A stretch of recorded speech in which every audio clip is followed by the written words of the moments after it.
Welcome to ARCA Digital, everybody. I'm Charlie Crawl along with Brandon White. We are talking to the pizza man, the one and only pizza man, Brayton Laster, getting set for another go-around this weekend. Your top 10 finish at Springfield a couple weeks ago. I know that was a really big deal for you. So what did it mean for you to reach that milestone? I'm not gonna lie, I didn't even know I got a top 10 until like after the race. I was kind of sitting there chugging along, trying to cruise and just finish. I just wanted to be there at the end, and we had to pull in a couple times because the car was overheating, and I figured that probably we had no shot at top 10. And then we crossed the line, like, hey bud, good run there, P10. I was like, you just say P10? I was like, woo! And I was real excited. I never really thought I'd make it this far.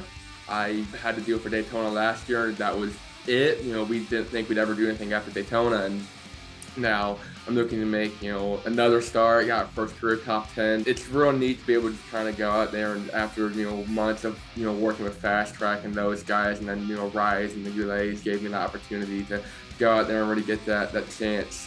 It was awesome. It was real uplifter. And I know you have some dirt experience on your hand before you went to Springfield. So when you first climbed into the ARCA car, what were some differences you noticed between that car and the stuff that you usually run? Yeah, so I normally run super late models, and they're about 1,000 pounds lighter and have about 300-ish more horsepower.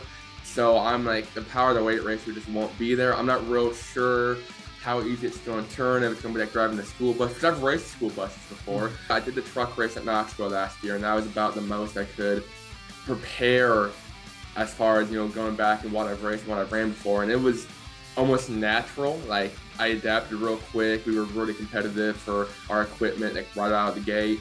And I felt comfortable. I came in, I'm like, hey, this is the most comfortable I've ever felt after 3 laps of practice. At Talladega, that race ended with a car literally launching over yours. So take me through what that was like.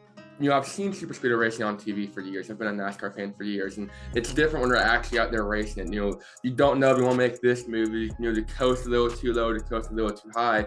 You're inches from disaster. We spent a lot of that day kind of in the back of the field, just kind of Sunday cruising, as I like to call it, just trying to survive and be there at the end.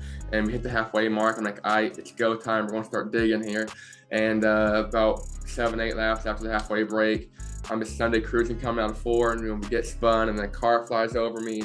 I like to call that the highlight of my career, because I had people from school that were sending me the highlight clips, and I didn't even know a car flew over me until an hour after the fact. And until I get back to the garage area, and Brad Perez is sitting there, he's helping out the mall, and he said, "Dude, that's awesome! That the car fly over you." And I was like, "What?" NASCAR and Fox had posted on Facebook or Twitter, social media, and it has 40,000 views already. And I'm like, that's awesome. So in a way, that kind of helped out the pizza brand, right? Yes, and the one thing that sucks about that is I wasn't real active on Twitter back then, but the whole pizza thing, having the in-car camera, that was I feel like what really was the catalyst for a lot of the following that I have. That showed the people, the fans at home. It was the pizza helmet that showed them, my personality. What kind of differences are you expecting between Springfield and DuQuoin as far as how they'll race? So yeah, I've gone back, I've watched a lot of film. I'm assuming it's pretty close to Springfield as far as the way the track layout is and everything. But it tends to get a little bumpy, but also it could just be the dirt. I know they have USAC there Saturday night, and then they have modifieds there both nights. I know typically with the modifieds, you have the 8-inch tires, so typically those tend to rut up and destroy the dirt a lot more than the big tires on a late model or a stock car. So I'm kind of expecting it to be a little bit more bumpy, especially with the modifieds running both days. Temperature-wise, it's been a little cooler throughout the week, but it's going to be hot and sunny and just bake that track all day Sunday. Hope the track goes dry slick. I love me a good dry slick dirt track. I feel like it's really going to be where I'm able to show my experience versus the rest of the field. With everything in mind, what are your expectations going into the race? I feel like we had a good 7th, 8th place run in our grasp at Springfield. I feel like we should be able to easily repeat a top 10.